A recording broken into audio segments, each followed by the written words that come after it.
वसदक़हु नबियुल अमीनुल करीम व नहनु अला ज़ालिका लमिन शाहिदीन व शाकिरीन वल्हम्दुलिल्लाहि रब्बिल आलमीन।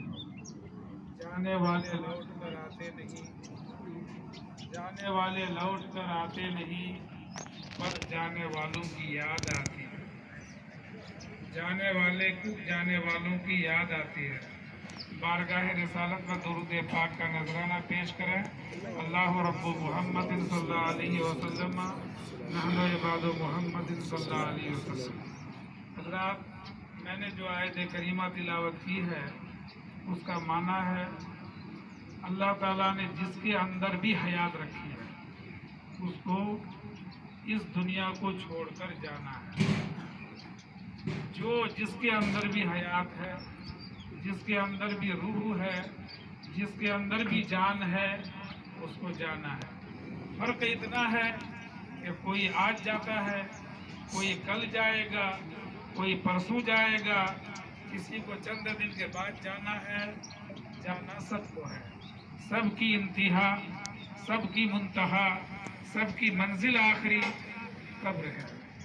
कब्र में जाने से पहले इसलिए रसूल पाक सल्लल्लाहु ताला अलैहि वसल्लम ने इरशाद फरमाया क़ब्ला अन तमूतू, ए लोगों, मौत से पहले अपने आप को मार डालो।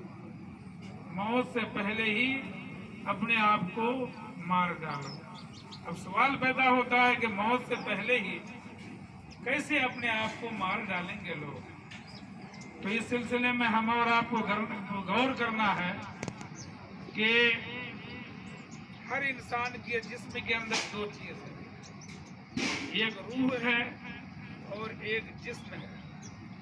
तो मौत रूह को नहीं आती अगर मौत बल्कि जिस्म को आती है। मौत आंख को आती है, मौत कान को आती है, मौत धड़ को आती है, मौत जिस्म को आती है। तो जिस्म के तकाजे कुछ और होते हैं, रूह के तकाजे कुछ और होते हैं। रूह का तकाजा क्या है? रूह को भी एक ग़िज़ा मिलनी चाहिए और जिस्म को भी एक ग़िज़ा मिलनी चाहिए। रूह की ग़िज़ा क्या है? ला इलाहा इल्लल्लाह मुहम्मदुर रसूलुल्लाह का विर्द कर। रूह की ग़िज़ा क्या है? नमाज की कसरत कर। रूह की ग़िज़ा क्या है? हुस्न अखलाक से पेश आना। रूह की ग़िज़ा क्या है? तिलावत कुरान। और जिस्म की ग़िज़ा है क्या है? खाना। जिस्म की ग़िज़ा पीना।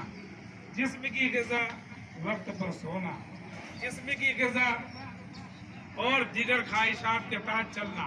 इसलिए मेरे आका अलैहिस्सलातु वस्सलाम ने इरशाद फरमाया मूतू क़ब्ल अन तमूतू, हे लोगों, मरने से पहले ही अपनी ख्वाहिशात को मार डालो। जो तुम्हारे ख्वाहिश के खाने के तकाजे हैं, जो तुम्हारे पीने के तकाजे हैं, जो तुम्हारे घूमने के तकाजे हैं, जो तुम्हारे सोने और उठने बैठने के तकाजे हैं, हर तकाजे को अल्लाह की याद में लगा दो। तो यकीनन जिस्म को जिस्मानियत वाला मत रखो बल्कि रूहानियत वाला बना दो।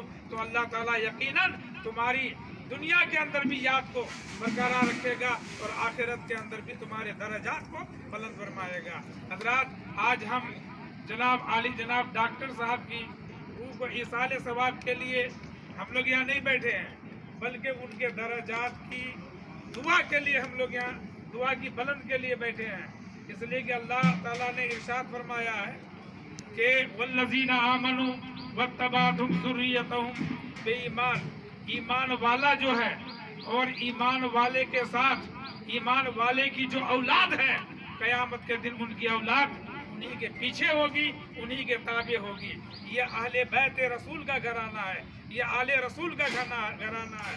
जब आले रसूल का घराना है तो यकीनन इनका हश्र भी क़यामत के दिन रसूल पाक के साथ होगा। ये रसूल पाक के साथ होंगे। इसलिए कि हर औलाद ईमान के साथ में अपने बाप के ताबे हुआ करती है। तो ये रसूल पाक की औलाद है, ये सैयद कायनात की औलाद है, ये इमाम हुसैन और हसन की औलाद है। यकीनन क़यामत के दिन ये उन्हीं की सोबत में रहे। इसलिए इसाले सवाब किया। अल्लाह रब्बुल इज्जत कुरान अज़ीम में वादा फरमा लिया है ان اللہ لیذھب عنکم الرجس اہل البیت ویطہرکم تطہیرا، یقیناً اللہ تعالیٰ نے اہل بیت سے ہر گندگی کو، ہر رجس کو، ہر ناپاکی کو دور کر دیا ہے۔ اسی بنیاد پر حضور مفتی اعظم ہند علیہ رحمت و رضوان فرماتے ہیں جو بھی اہل بیت رسول ہوگا، جو بھی آل رسول ہوگا، کفر تو دور کی بات ہے، گناہ کبیرہ پر اللہ تعالیٰ اس کو موت ہی نہیں دے سکتا۔ تو گناہ کفر کی تو بہت دور کی بات ہے، ان سے کفر صادر ہی نہیں ہو سکتا ہے۔ حضور مفتی اعظم ہند علیہ رحمت و رضوان کا یہ فتویٰ ہے، اور کفر تو بہت دور کی بات ہے، بلکہ اگر گناہ کبیرہ ان سے صادر ہو گیا ہے تو گناہ کبیرہ انتقال سے پہلے اللہ تعالیٰ گناہ کبیرہ پر ان کو موت نہیں دے گا، بلکہ گناہ کبیرہ ان کا معاف کر دے گا۔ تو اس لیے یہ میرا ایمان بول رہا ہے، علماء کرام، مفتیان کرام کا فتویٰ بول رہا ہے۔ جب اللہ تعالیٰ نے، اللہ رب العزت نے اس بات کا وعدہ فرما لیا ہے قرآن حکیم کے اندر کہ اللہ رب العزت اہل بیت کو پاک کر دیا ہے، اور ایسا پاک ہی نہیں کیا ہے بلکہ ان کی صحبت میں رہنے والا بھی پاک ہو جاتا ہے۔ ان کی وَيُطَهِّرَكُمْ تَطْهِيرًا، ان کی صحبت میں رہنے والے کو بھی اللہ رب العزت پاک کر دیتا ہے، ان کو بھی گناہ کبیرہ پر موت نہیں عطا کرتا۔ تو حضرات، ڈاکٹر صاحب ضرور اس دنیا سے چلے گئے، وقت کے مطابق اللہ تعالیٰ نے ان کا اتنا ہی وقت لکھا تھا، لیکن وہ گناہ کبیرہ پر انتقال نہیں کیے ہیں، جیسا کہ علماء کرام کا فتویٰ ہے۔ اللہ پاک کی بارگاہ میں دعا کرتا ہوں، اللہ تعالیٰ ان کے درجات کو اور خوب بلند فرمائے، اور ان کے وارثین کو صبر جمیل اجر جزیل عطا فرمائے، اور ان سادات کرام کے فیوز و برکات سے تا صبح قیامت تک سب کو مالا مال فرمائے۔ حضرات، یہ جو آپ مہمانان رسول دیکھ رہے ہیں، یہی سادات کرام کی نگاہ کرم ہے کہ مرکزی مدرسہ مدینہ العلوم چل رہا ہے۔ انہی کے نگاہ کرم سے ایک مدرسہ بیکانیر کے اندر جامعہ غوثیہ مقصود العلوم چل رہا ہے، اور آج اپنے مدینہ العلوم کے اندر جو اتنا بڑا ادارہ ہے، جو پورے راجستھان ہی نہیں بلکہ پورے ہندوستان کو بھی کور کرتا ہے، یہاں کے فارغین ہر جگہ موجود ہیں، اور امسال بھی الحمدللہ فارغین علماء کرام، حفاظ کرام، قرائے کرام کی شکل میں موجود ہیں۔ حضرات، تو یہ انہی سادات کرام کے فیوز و برکات ہیں۔ یہ دنیا کے پاس کیا دیے؟ دنیا کو ہدایت کے لیے علم کا چراغ دیا ان لوگوں نے، اور جن کے آباء و اجداد خیش و اقارب یہ آل رسول صلی اللہ تعالی علیہ وسلم دنیا کو علم کا چراغ اور علم کا نور عطا کرے۔ یقیناً اللہ تعالیٰ کی بارگاہ سے مجھے امید ہے کہ اللہ تعالیٰ ان کے درجات کو بلند فرمائے گا۔